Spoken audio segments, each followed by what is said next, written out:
Tukiwa bado ndani ya Marsabit, wa ma adraka ma Marsabit, na muhadhara wetu huu utakuwa ni muhadhara wa mwisho, kwani kesho Jumatano tarehe 31 mwezi huu wa 12 mwaka huu 2025 ndiyo safari yetu ya kuelekea Nairobi, na tarehe 1 mwezi wa kwanza mwaka 2026 insha Ar-Rahman alladhi allama al-Quran, tunatarajia kurejea nyumbani kwetu Tanzania, na shekhe letu Sheikh Abu Hamza, Allah muhifadhi, ampe siha na afya njema. Hal kadhalika na yeye kesho atarejea katika kaunti yake ya Mombasa. Muhadhara wa leo, kwa sababu ni muhadhara wa kuaga, mimi nitazungumza mpaka pale atakaponijalia Allah, kisha nitamwachia na Sheikh na yeye azungumze, ili tupate sote kuwa ni wenye kuwapa nasiha na wasaya mbalimbali katika muhadhara wetu wa mwisho. Na insha Allah hatujalia kuwa, tunamuomba Allah asijalie kuwa muhadhara wetu wa mwisho katika maisha yetu na hata katika marsabati yetu. Tuseme amin. Amin. Mada yangu mimi inasema vituo vitano atakavyopitia kila mwanadamu katika maisha yake. Vituo vitano atakavyovipitia kila mwanadamu katika maisha yake ya dunia. Wanawachuoni wanatuambia likulli insanin kutiba lahu alhayatu fi hadhihi dunya la budda an yamurra 5 marahil. Sasa zizime shekhi hizi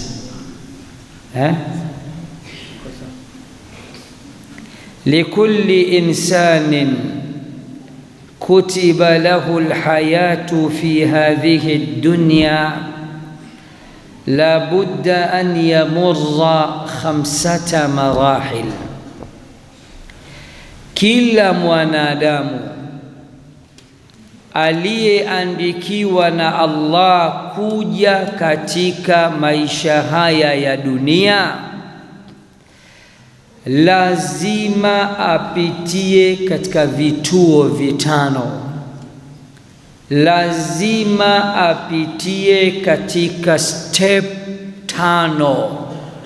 Kwa hivyo, kwa sababu Kiswahili kinawasumbua wakati mwingine wa Kenya, vituo vitano na kusudia steps 5 ambazo kila mwanadamu aliyeandikiwa na Allah kuja kuishi duniani basi lazima apitie katika step 5 au steps 5 au vituo vitano. Na bila ya kupoteza muda, almarhalatu alula, kituo cha kwanza, step ya kwanza ambayo kila mwanadamu aliyeandikiwa na Allah kuja kuishi duniani lazima apitie katika hatua hiyo, kituo hicho na stepu hiyo. Marhalatu arrahim, marhalatu rahimil kituo cha kwanza ambacho Watanzania tunasema piga ua garagaza. Kila mwanadamu aliyeandikiwa na Allah kuja kuishi duniani lazima apitie katika kituo hicho. Ni kituo cha kizazi cha mama mzazi,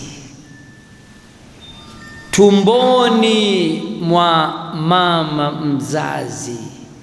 Ni step si step, ni kituo si kituo, ni marhala si marhala, na kila mmoja wetu amepitia marhala hiyo. Hajapitia, kuna mtu ameshushwa kutoka mbinguni. Si wote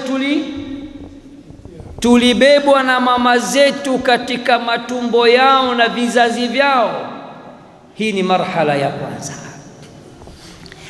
ambapo Allah subhanahu wa ta'ala anatuambia ndani ya Qur'ani, walaqad khalaqna al-insana min nutfa, halafu thumma ja'alnahu, hakika mwanadamu tumemuumba kutokana na tone la manii. Zile process alizozipitia mwanadamu alizotuelezea Allah jalla fi ulah katika suratu Al-Mu'minun. Hebu sikiliza Muislam, Allah subhanahu wa ta'ala anasema, walaqad khalaqna al-insana min sulalatin min tin, hakika tumemuumba mwanadamu kutokana na asli ya udongo.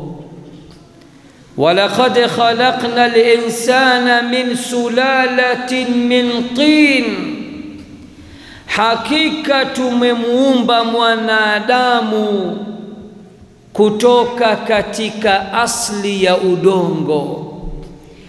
Thumma ja'alnahu nutfatan fi qararin makin, kisha tukamjalia awe tone la mbegu, tone la manii, mbegu ya uzazi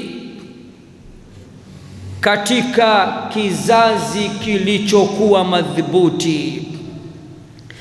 Thumma khalaqna an-nutfata 'alaqatan, kisha tone la manii tukaliumba kuwa ni pande la damu. Angalia zile process katika kuumbwa kwako. Asli yetu ni udongo. Baba yetu Adam ameumbwa kutokana na udongo, kisha watoto wake wote tumeumbwa kutokana na nutfa, tone la manii, tone la sperms lililochupa kwa nguvu likaingia katika kizazi cha mzazi, mbegu. Thumma, kisha khalaqna an-nutfata 'alaqatan, mimi na wewe tulikuwa ni tone la manii kwa muda wa siku 40. Thumma khalaqna an-nutfata 'alaqatan, baada ya siku 40 Allah akatugeuza step nyingine, akaumba tone la manii, akalifanya, akalibadilisha, akaliumba na kuligeuza kuwa ni pande la damu. Pande la damu nalo likabaki kwa muda wa siku 40. Thumma khalaqna an-nutfata 'alaqatan, kisha tone la manii tukaliumba kuwa ni pande la damu. Fakhalaqna al-'alaqata mudghatan, na tone na pande la damu na pande la damu kisha tukaligeuza tukaliumba kuwa kipande cha nyama. Fakhalaqna al-mudghata 'idhama, pande la nyama, kipande cha nyama tukalivisha ile skeleton, tukalivisha mifupa. Fakhalaqna almudghata 'idhaman fakasawna al'idhama lahma. Hivi ndivyo Allah alivyotuumba asili yetu sisi wanadamu. Kituo cha kwanza ambacho kila mwanadamu aliyeandikiwa na Allah kuja kuishi duniani ni tumboni mwa mama yake. Tunakaa katika tumbo la mama, katika kizazi cha mama. Tulikaa sote miezi mingapi? 9. Miezi 9. Maulama wakaikhtilafiana aqallu muddati alhamli wa aktharu muddati alhamli. Kwa uchache mimba inakuwaga miezi mingapi? Wengi wamesema kwa uchache miezi 6, na kwa wingi mimba inakuwa mingapi? Wako maulama waliosema kwa wingi mimba ikiwa imezidi sana miaka 4, wengine wakasema miaka 5, wengine wakasema miaka 2. Lakini mimi na wewe hatujafika huko. Wazazi wetu hata mwaka mmoja hawajatufikisha, hatimaye tumezaliwa kuja duniani. Allah katika suratul Nahl anasemaje? Wallahu akhrajakum min butuni ummahatikum, wallahu akhrajakum min butuni ummahatikum la ta'lamuna shay'a, na Allah amekutoeni katika matumbo ya mama zenu ili hali hamjui chochote. Mtoto anapokuwa tumboni Allah anampuliza roho na kumtia uhai akiwa ana muda gani? Miezi mingapi? Miezi 4 ndio mtu anakuwa hai, si ndio? Unakula vipi? Unakula kupitia kitovu cha mama yako mzazi.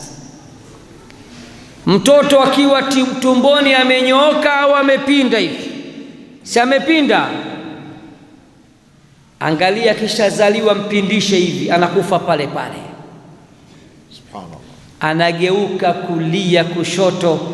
Siku za mama zikikaribia, anageuka kichwa na kielekeza chini, anajua one day, yes, anashuka, anakuja duniani. Cha kushangaza, kishazaliwa mwanadamu, cha kwanza ambacho madaktari watafight, na kama daktari yupo hapa atanisaidia, lazima alie na ajisaidie. Kwa wale wenye watoto wanajua, mtoto asipolia, baadhi ya madaktari wanamfinya mashavu na kumpiga makofi mpaka alie. Na ndio maana watoto takriban wote wakizaliwa lazima wafanya nini? Walie, lazima wanalia, na lazima ajisaidie. Kwa mara ya kwanza lazima atoe choo. Jiulize, alipokuwa katika tumbo la mama yake alikuwa anajisaidia vipi? Sasa Allah subhanahu wa ta'ala anaelezea mwanadamu alipomhifadhi katika kizazi cha mama yake, katika fuko la uzazi la mama yake, katika suratu Zumar Allah anasemaje? yakhluqukum min butuni ummahatikum khalqan min ba'di khalqin fi dhulumat yakhluqukum fi butuni ummahatikum khalqan min ba'di khalq yakhluqukum fi butuni ummahatikum khalqan min ba'di khalq fi dhulumatin thalath ذلكم الله ربكم لا إله إلا هو فأنا تصرفون يخلقكم في بطون أمهاتكم خلقا من بعد خلق fi dhulumatin thalath, anakuumbeni katika matumbo ya mama zenu, uumbaji baada ya uumbaji, hatua baada ya hatua, step baada ya step, tena katika viza vitatu. Ulama wakasema kiza cha tumbo, kiza cha fuko la uzazi na kiza cha usiku. Dhalikumullahu rabbukum, huyo ndiye Mola wenu mlezi, huyo ndiye Allah Mola wenu mlezi. La ilaha illahu, hapana Mola isipokuwa yeye.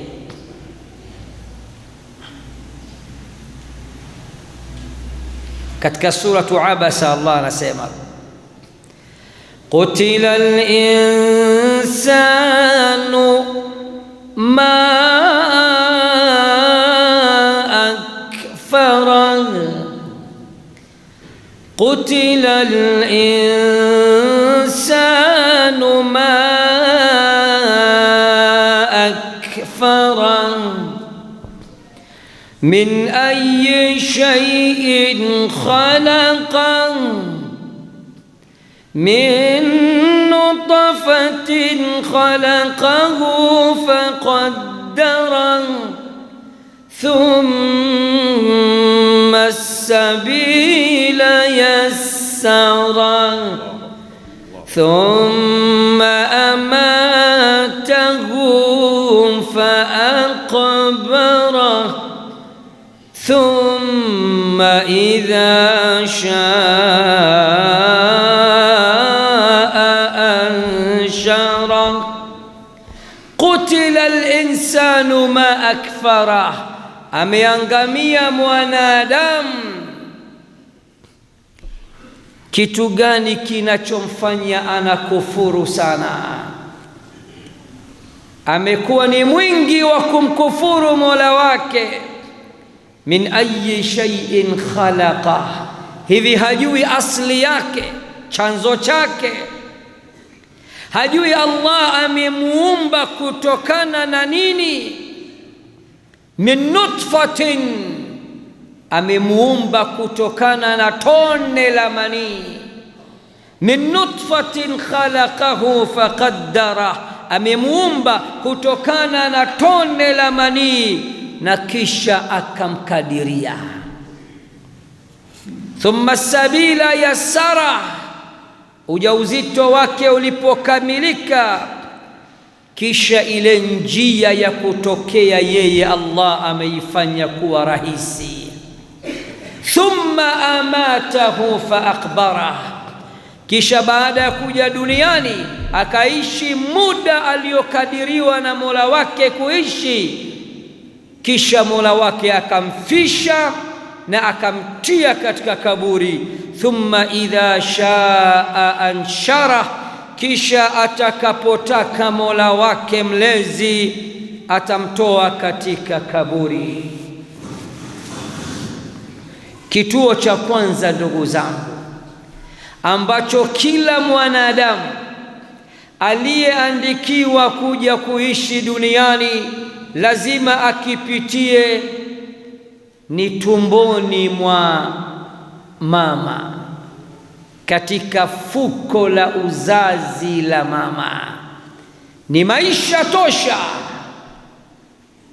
hayatun kamila, ni maisha kamili, ni kituo kamili, ni step ya kwanza hiyo. Njoo sasa katika marhala ya pili, hatua ya pili, kituo cha pili na step ya pili.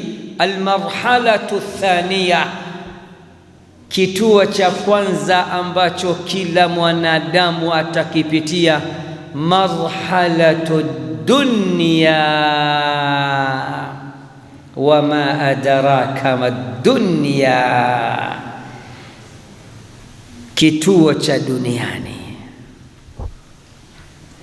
marhala ya dunia, kituo cha dunia, ambapo kila mmoja wetu katika maisha haya ya dunia Allah amemwandikia kuja kuishi kwa makadirio maalum na umri maalum. Sisi ni umma wa nani? Ummatu Muhammad. Ummatu Muhammad sallallahu alayhi wasallam.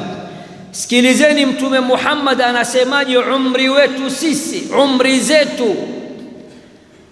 Mtume anasema a'maru ummati ma baina 60 wa 70, umri wa umma wangu utakuwa baina ya miaka 60 na 70.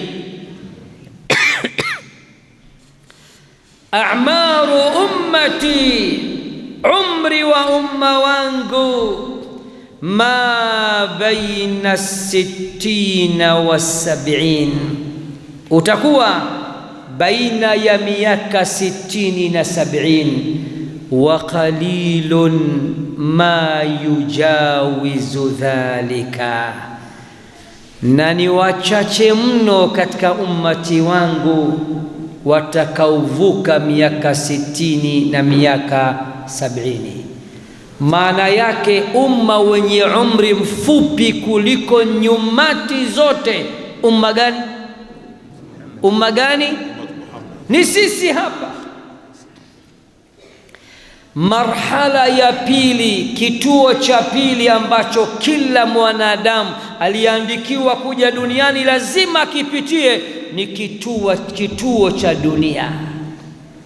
Hapa duniani ndio kuna fujo nyingi tunafanya, rafu nyingi tunazocheza, michezo mingi michafu tunacheza duniani. Kumpiga vita Allah ni hapa duniani, kumasi Allah ni hapa duniani, kula riba ni hapa duniani, kubet, kucheza kamari ni hapa duniani, kula rushwa ni hapa duniani, kumwaga damu za watu ni hapa duniani, kudhulumu watu ni hapa duniani, zina ni hapa duniani, shirki ni hapa duniani. Allah anasemaje kuhusu dunia? Wamal hayatud dunya illa lahu wa la'ib. Allah anasema wamal hayatud dunya illa lahu wa la'ib, na wala maisha ya dunia si chochote wala si lolote, ni upuuzi mtupu na ni mchezo mtupu. Wa inna ad-dara al-akhirata lahiya al-hayawan. Sikiliza Qur'ani hiyo, wa inna ad-dara al-akhirata lahiya al-hayawan, na maisha ya akhira ndiyo maisha ya kisawasawa na maisha bora. Lau kanu ya'lamun, lau wangelijua kwamba maisha ya sawasawa na maisha bora ni maisha ya akhira na sio maisha ya dunia. Ad-dunya daru mamar, dunia ni nyumba ya mapito tu. Wal akhiratu daru maqar, na akhira ndiyo nyumba ya kudumu. Walidhalika Mtume sallallahu alayhi wasallam alimshika Abdullah ibn Umar mabega yake, mabega, hili ni bega, kamshika bega, kamwambia ya ibn Umar, ewe Abdullah ibn Umar, kun fi dunya kaannaka gharib, ishi duniani kana kwamba wewe ni mgeni, au abiru sabil, au uishi duniani kana kwamba wewe ni mpita njia. Nini maana yake? Maana yake dunia si ya kwetu, tuko transit. Lakini baadhi yetu, kama sio wengi wetu, tumejifanya kwamba sisi duniani tumefika, ndio nyumba yetu ya kudumu. Abdullah ibn Umar alipoambiwa maneno haya, naye akasema, idha asbahta fala tantadhir almasa, Allah kikujalia ukamka asubuhi salama salmin, basi usitegemee kama utafika jioni. Wa idha amsaita, na Allah atakapokujalia ukafika hadi jioni, fala tantadhiri sabaha, basi usitegemee kama utafika hadi asubuhi yake.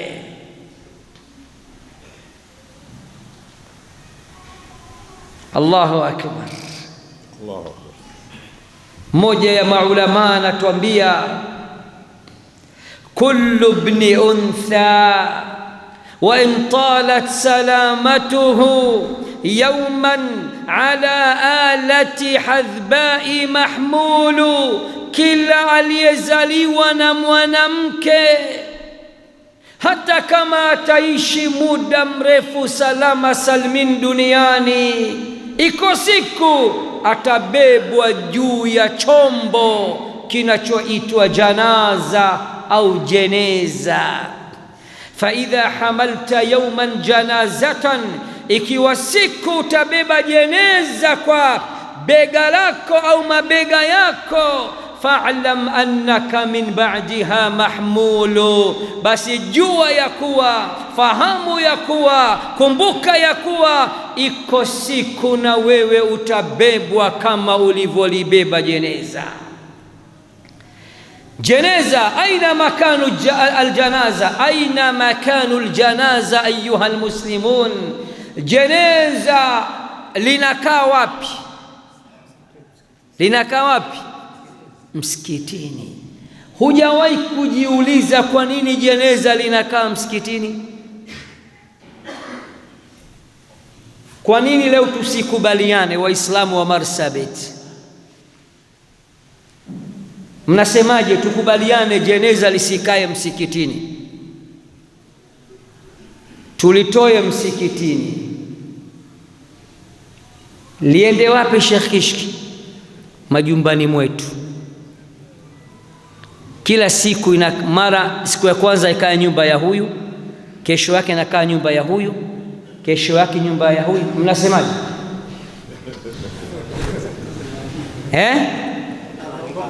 hapatolalika, si ndio? Ni hatari, sio? Jeneza likirudi msikitini linasubiri abiria mwingine ambaye ni mimi na wewe. Allahu Akbar, Allahu Akbar. Subhanallah.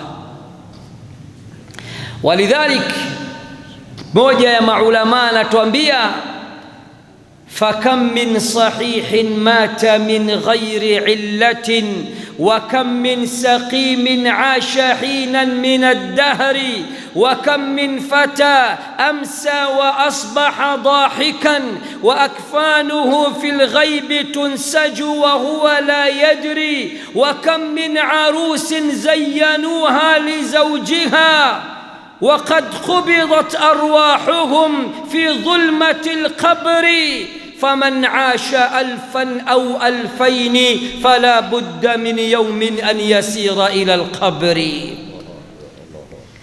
فكم من صحيح مات من غير علة.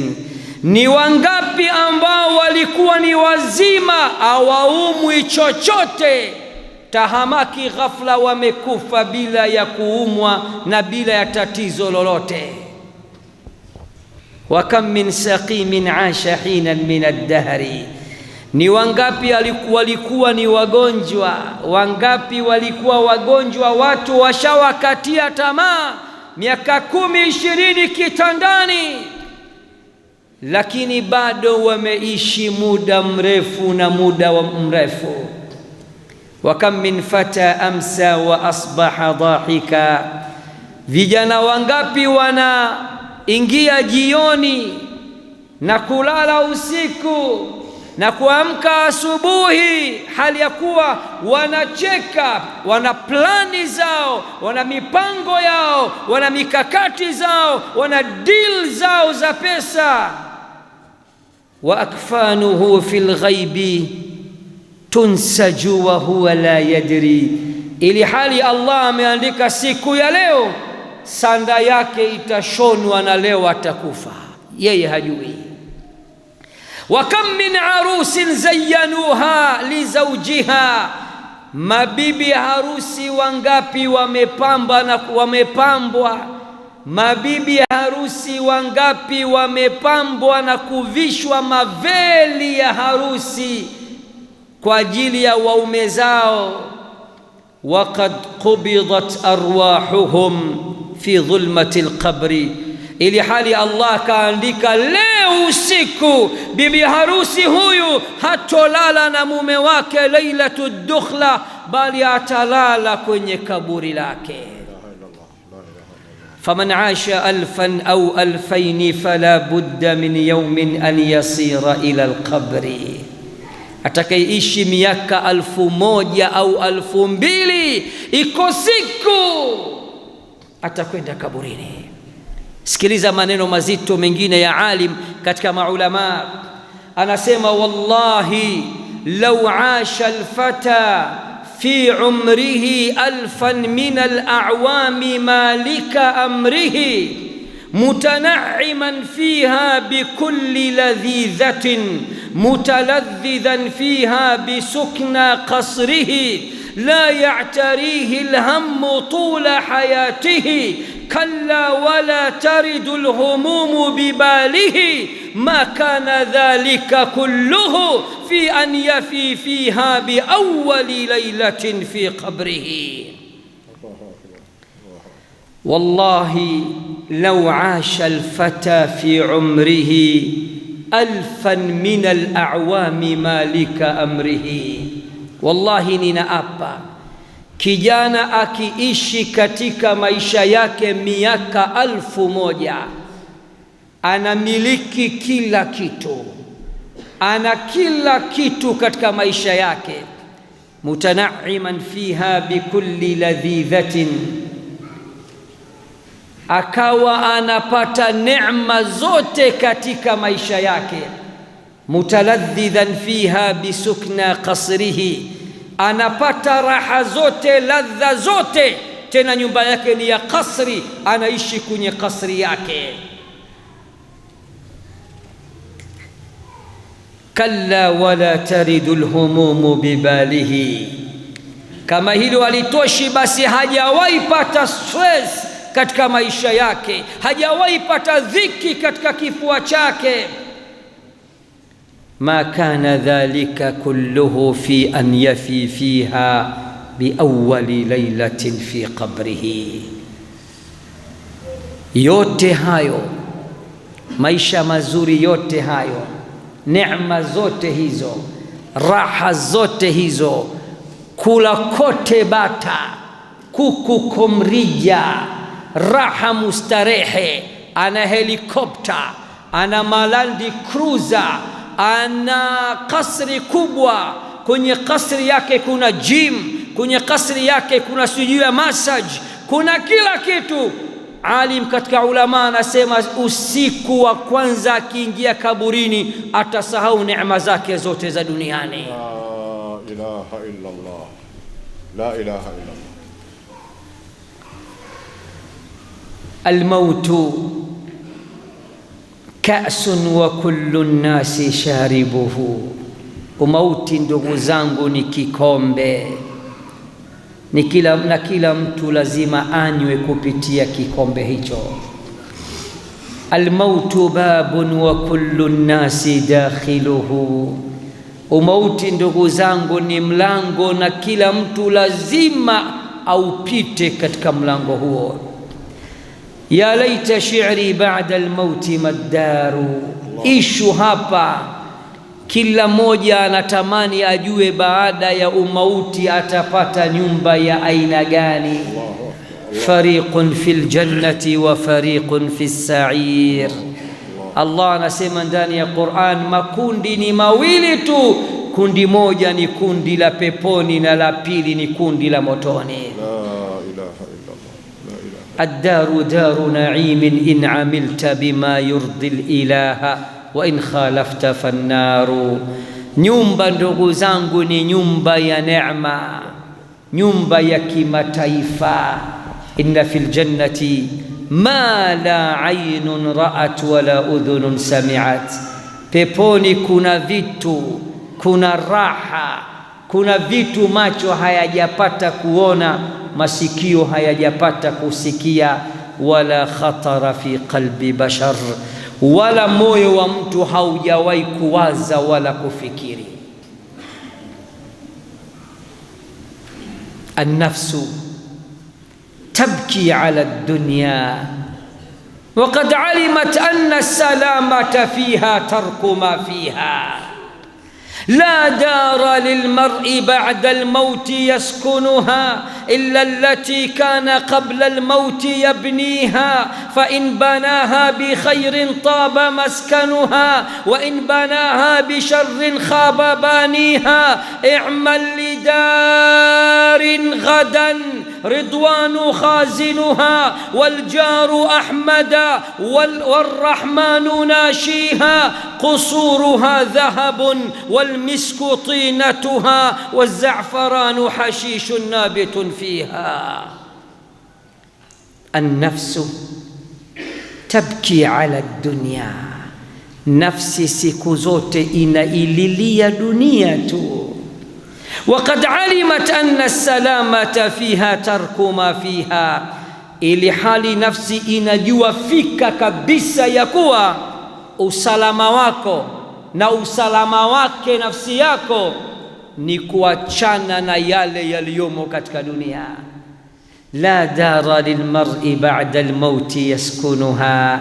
Hatopata mtu nyumba bora, nyumba nzuri baada ya umauti. Mtu hatopata nyumba atakayofikia ndani yake illa allati kana qabla almauti yabniha, isipokuwa nyumba ambayo ameijenga yeye mwenyewe kabla ya kufa kwake tangia duniani. Fa in banaha bi khairin taba maskanuha. Ikiwa mtu ataijenga nyumba yake kwa kheri, basi atakaa vizuri katika nyumba yake siku hiyo. Wa in banaha bi sharrin khaba baniha. Na ikiwa mtu ataijenga nyumba yake kwa shari, kwa maovu, kwa maasi, kwa madhambi, nyumba hiyo itakuwa ni nyumba ya shari kwake na haitokalika ndani yake. i'mal lidarin ghadan ridwanu khazinuha, jitahidi, fight, nenda mbio, nenda kulia, nenda kushoto, ufanye matendo mema kwa ajili ya nyumba ya kesho. Ridwanu khazinuha, msimamizi wake ni malaika anaitwa Ridwan, waljaru Ahmad, na jirani wa nyumba hiyo ni Mtume Muhammad. Allahumma salli wa sallim alayhi. Warrahmanu nashiha, na Arrahman ndio aliyoianzisha na kujenga nyumba hiyo. Qusuruha dhahabun, gorofa zake sio matofali, sio block, ni dhahabu tupu. Walmisku tinatuha, na mchanga wake ni mafuta ya miski. Wazafaranu hashishun nabitun fiha, na garden yake ni zafaran tupu, na wale sio majani ya duniani. Kituo cha pili, ndugu zangu, ambacho kila mwanadamu lazima atakipitia ni duniani. Na Allah subhanahu wa ta'ala anatuambia ndani ya suratul Hadid, wama alhayatud dunya illa mata'ul ghurur. Allahu akbar, Allah. Na wala hayakuwa maisha ya dunia isipokuwa ni starehe yenye kudanganya. Akatuambia tena katika suratu Al-A'la, bal tu'thiruna al-hayata ad-dunya wal akhiratu khayrun wa abqa, bali nyinyi mnathamini zaidi maisha ya dunia, ili hali mmesahau ya kuwa akhira ni bora na ni yenye kubaki. Akasema tena Allah katika suratu Ad-Duha, wal akhiratu khayrun wa abqa, na akhira ni bora kwako wewe Muhammad na ni yenye kubaki.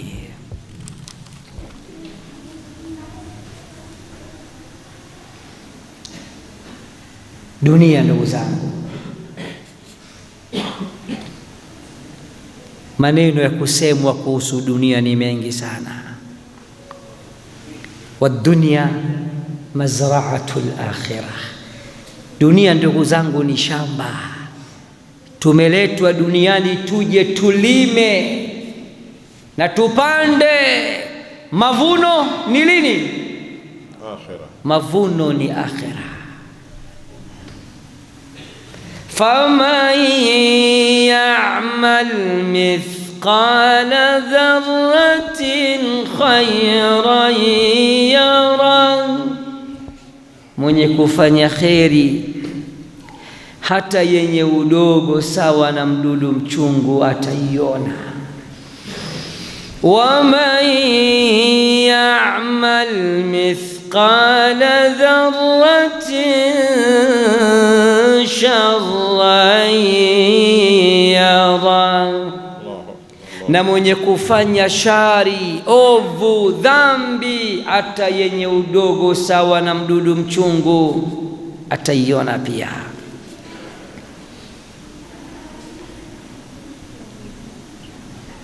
Hii ni kituo cha pili ambacho tukisema tukichambue sana muda utakwenda sana, lakini nihitimishe kwa aya moja kisha tuendelee na kituo cha tatu. Katika suratul Qasas Allah anatuambia, wama utitum min shay'in famata'ul hayati wa zinatuha wama utitum min shay'in famata'ul hayati dunya wa zinatuha wama utitum min shay'in famata'ul hayati dunya wa zinatuha, na wala muliopewa yote na wala chochote mulichopewa ni katika starehe ndogo ya dunia ni mapambo yake, na wala chochote mulichopewa ni katika starehe tu za dunia na ni mapambo yake tu. wama inda Allahi khairu wa abqa, na yale yaliyopo kwa Allah ni bora zaidi na ni yenye kubaki. afala taqilun, hivi hamtia akilini? Akasema tena katika sura nyingine, ma indakum yanfad wa ma inda Allahi baq, si ndio? Kumbe mnajua ma indakum yanfad wa ma inda Allahi baq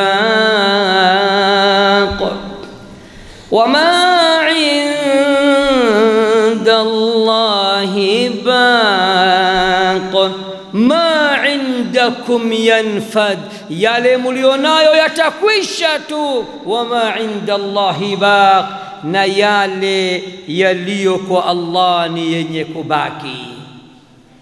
Ni kituo cha ngapi tupo? Cha pili. Kituo cha tatu, almarhalatu thalitha, kituo cha tatu, marhalatul barzakh.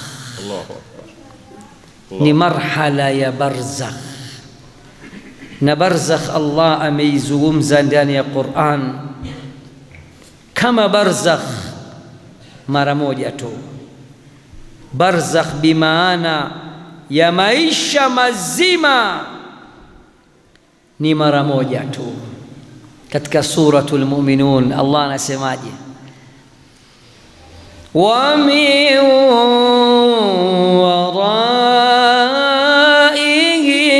waraihim barzakh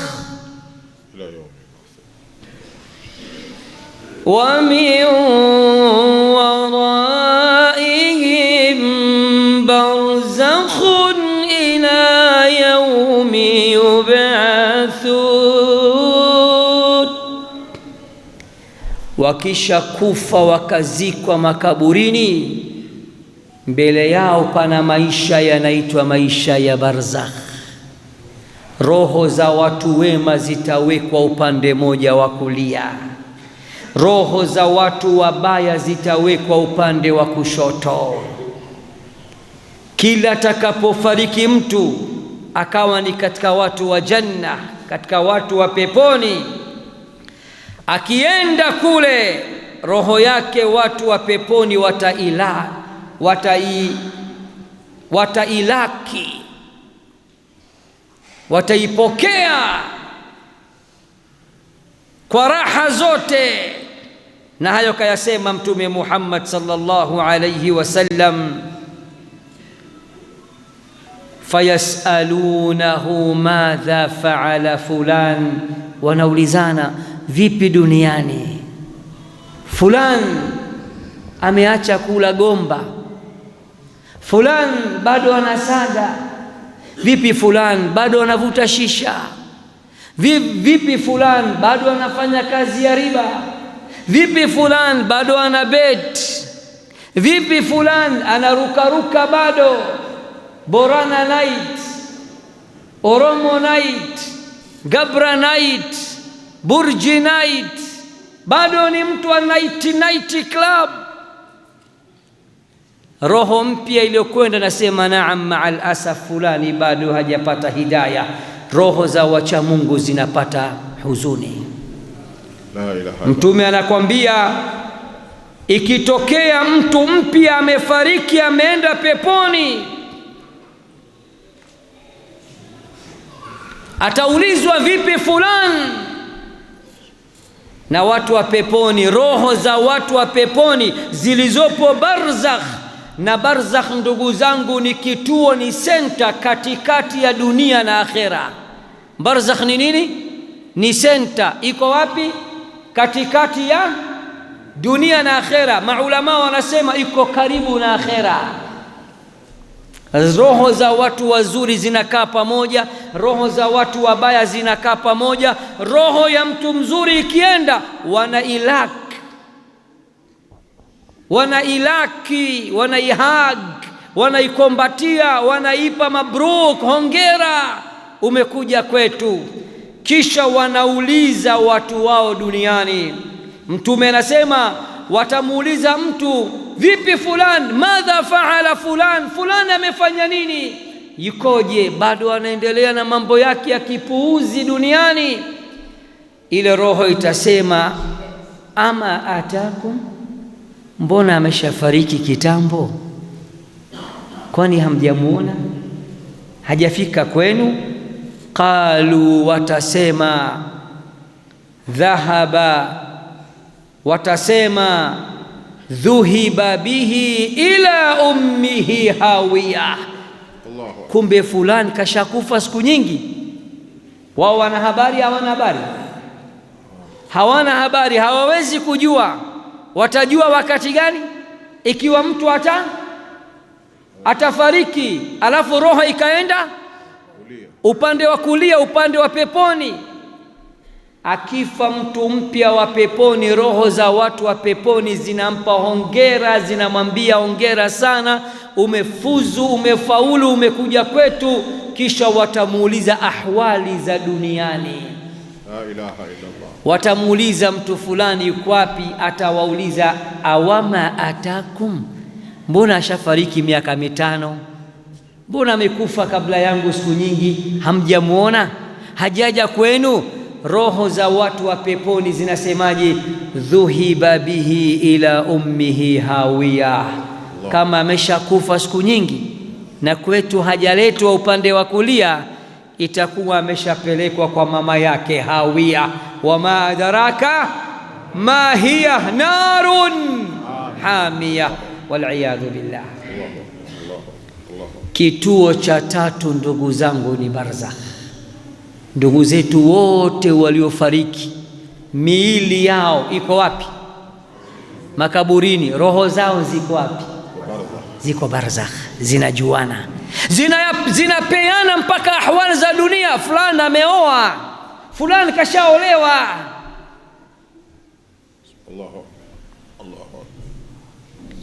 Na ikiwa watauliza fulani yuko wapi, na yeye anashangaa, yeye si mgeni, si ndio leo ameenda barzakh? Anasema kwani hajaja kwenu? Kwani hamjamuona? Mbona ametutoka kitambo sana? Wale wanasikitika, wanasema kama kashakufa siku nyingi, maana yake yuko wapi? Upande wa left au right? Left. Iko left, kashapelekwa kwa mama yake hawiya.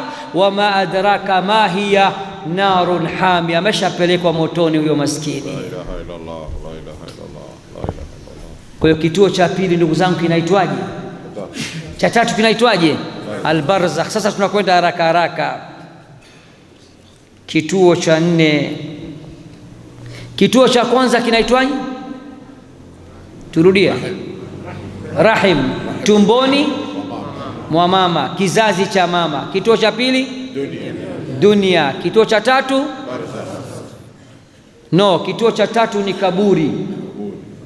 Sawa. Rahim, tumboni mwa mama, cha kwanza. Cha pili dunia. Kituo cha tatu ni kaburi. Wama adraka ma kaburi. Uthman ibn Affan, mnamjua, mnamsikia? Ni katika masahaba waliobashiriwa pepo. Kabla ya kufa Mtume alimwambia, wewe Uthman ni mtu wa peponi. Uthman ibn Affan katika vita vya al-usra, fi saati al-usra, Mtume alipanda mimbarini, alisema na wanajeshi 1030 hawana combat, hawana ngao za kujificha na silaha za adui, hatuna chochote na mapigano yanakaribia. Man jahaza jaisha al-usrati falahu al-janna, atakayejitokeza leo akawaandaa, akawanunulia silaha na akawapatia ngao za vita na makombat na kila kitu, huyu atapata janna. Uthman alisimama akasema, wanajeshi 1030 mimi nawapatia kila kitu. Allahu akbar, Allahu akbar. Mtume sallallahu alaihi wasallam akasema, nahitaji sasa pesa zenu, vita vinahitaji pesa. Uthman ameleta madhahabu na madhahabu msikitini, kila sahaba kapeleka, kila mtu akipeleka Uthman anampikwa, anapeleka maradabal, anapeleka maradabal. Hakuna aliyemshinda Uthman, mpaka Mtume akanyanyua kidole mbinguni akasema, Allahumma inni raditu an Uthmana farda anhu. Allah, mimi tayari niko radhi na Uthman na kuomba na wewe uwe radhi naye. Uthman kabla ya kufa, kabla ya kuuawa, alikufa amefunga, amesinzia kidogo, anamuota Mtume. Mtume anatengeneza, anaandaa iftari, na Abu Bakar na Umar wanamwambia Uthman, tuftiru al-yawma indana, tunakuandalia iftari, tunajua umefunga, utafuturu kwetu leo. Uthman anaamka, anamwambia mke wake, leo ninakufa. Ameshika Qur'an, anasoma suratul Baqara. Alipofika, fa in amanu bimithli ma amantum bihi faqad ihtadaw wa in tawallaw fa innama hum fi shiqaq fasayakfikahumullah wa huwa as-sami'ul alim. Maadui akamtia mkuki ukatoka kwenye moyo wake, ukatia damu imeanguka kwenye aya inasema fasayakfikahumullah, na Uthman amefariki.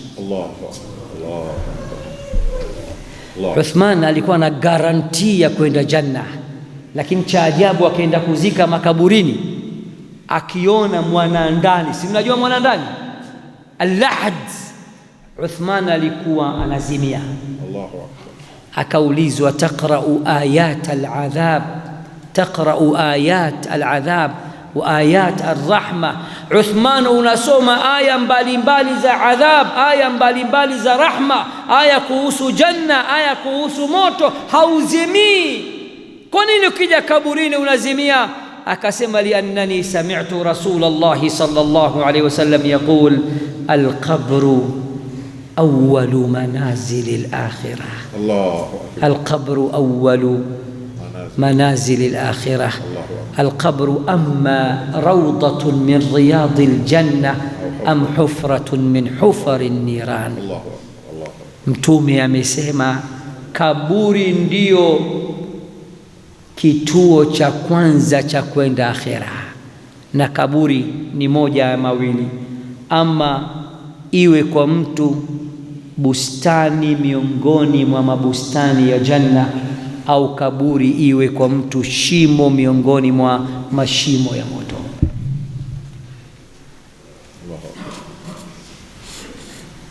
Bedui mmoja hajawahi safiri maisha yake.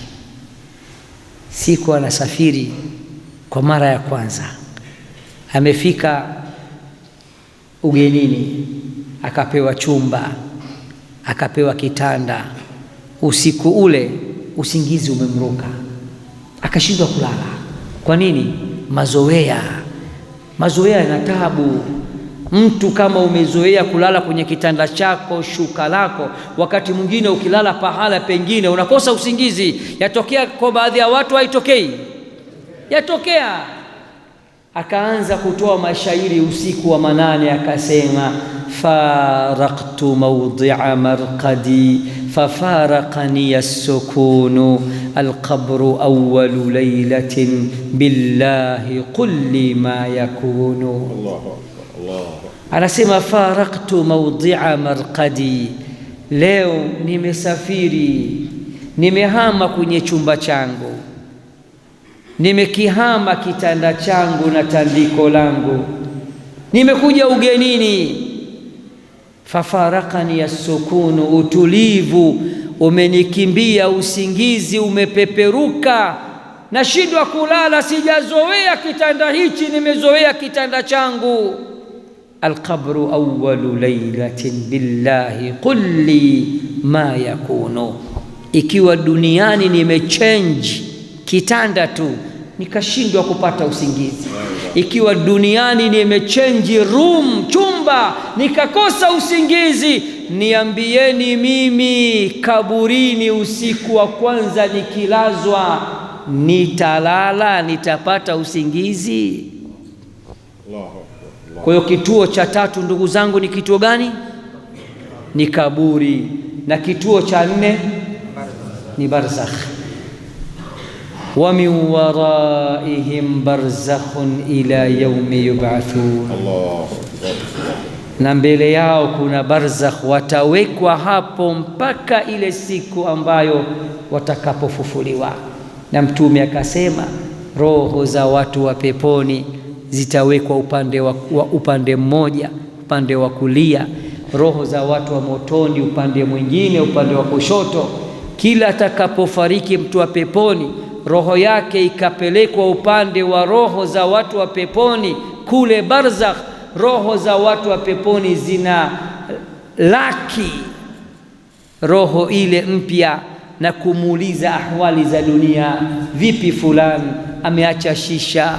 Vipi fulani ameacha disco dansa? Vipi fulani bado anasaga miraa? Vipi fulani bado hataki kuswali? Vipi fulani bado anavuta bangi? Vipi fulani bado anabeti? Wakisema ndiyo, maal asaf, kwa masikitiko, roho zinasikitika sana. Mtume akasema roho mpya zinazokwenda upande wa barzakh, upande wa watu wa peponi, kuna siku sasa watajibu, awama atakum fulani, mbona ameshakufa siku nyingi, hajaja kwenu? Zile roho zinasikitika, zinasema kumbe fulani kashafariki siku nyingi na hatukumwona. Laiti angelikuwa ni mtu wa janna, angeletwa upande wetu. Dhuhiba bihi ila ummihi hawiya, amepelekwa kwa mama yake hawiya. Wama adraka ma hiya narun hamiya. Kituo cha mwisho kinaitwa yaumul qiyama. Kwa nini imeitwa yaumul qiyama? Allah katika suratu Al-Mutaffifin anasema ala yadhunnu ulaika annahum mab'uthun liyawmin 'azim yawma yaqumun nasu lirabbil alamin. Hivi wanadhani hawa ya kuwa hawatofufuliwa katika siku nzito kabisa, siku ambayo watu wote watasimama mbele ya mlezi wa ulimwengu. Qiyama imeitwa kwa qiyama liqiyami nnasi amami rabbil alamin, kwa sababu kila mtu atakuwa kwenye parade. Unajua parade? Watakuwa katika parade ya siku ya Kiyama. wa inna ahadakum sayukallimu rabbahu yawma alqiyamati bila turjuman. Na Bwana Mtume anasema kila mmoja wenu siku hiyo ni face to face yeye na Allah, atamsemesha Allah bila ya mkalimani, bila ya translator, si ndio? Bila translate, bila kutafsiriwa. Watamuona hawamuoni? Hawatamuona. Watu wa motoni, watu wa peponi watamuona. Aqida ya Ahlusunna wal Jamaa, kalla innahum an rabbihim yawma idhin lamahjubun. Kalla innahum an rabbihim yawma idhin lamahjubun. Wale watu wa motoni, watu wa ovu wasiokuwa Waislamu, Allah anasema si hivyo, kwa Mola wao mlezi watawekewa kizuizi, hawatomuona. Allahu Akbar. Kwa hiyo Allah atawasemesha, hawamuoni, ila wema watu wa janna watamuona, hawatomuona. Ahadith sahiha sariha, Bwana Mtume anasema innakum satarawna rabbakum yawma alqiyamati kama tarawna alqamara laylatal badr. Allahu Akbar. Allahu. Hakika yenu mtamuona Allah siku ya kiyama kama mnavyoona mwezi unapokuwa katika mbala mwezi unapokuwa mweupe katika ayyamul bid, wala hamtofanyiana zahma wala jam wala hamtosukumana katika kumwona. Kila mwanadamu aliyeandikiwa kuja kuishi duniani lazima apitie vituo vingapi? Vitano. Kituo cha kwanza, tumboni mwa mama mzazi miezi 9. Kituo cha pili, duniani. Kituo cha tatu, kaburini. Kituo cha 4, barzakh. Kituo cha 5, yaumul qiyama. Namuomba Allah subhanahu wa ta'ala atupe mwisho mwema. Allahumma hassin khitamana wa ahsin khitamana. اللهم إننا نسألك حسن الخاتمة. اللهم إننا نسألك حسن الخاتمة. اللهم إننا نسألك توبة نصوحا وتوبة قبل الموت ورحمة عند الموت ومغفرة وراحة بعد الموت. اللهم هون علينا سكرات الموت. اللهم هون علينا سكرات الموت. اللهم لا تمتنا إلا ونحن مؤمنين مسلمين موحدين ونقول لا إله إلا الله محمد رسول الله برحمتك يا أرحم الراحمين. وصلى الله على نبينا محمد وآله وصحبه أجمعين.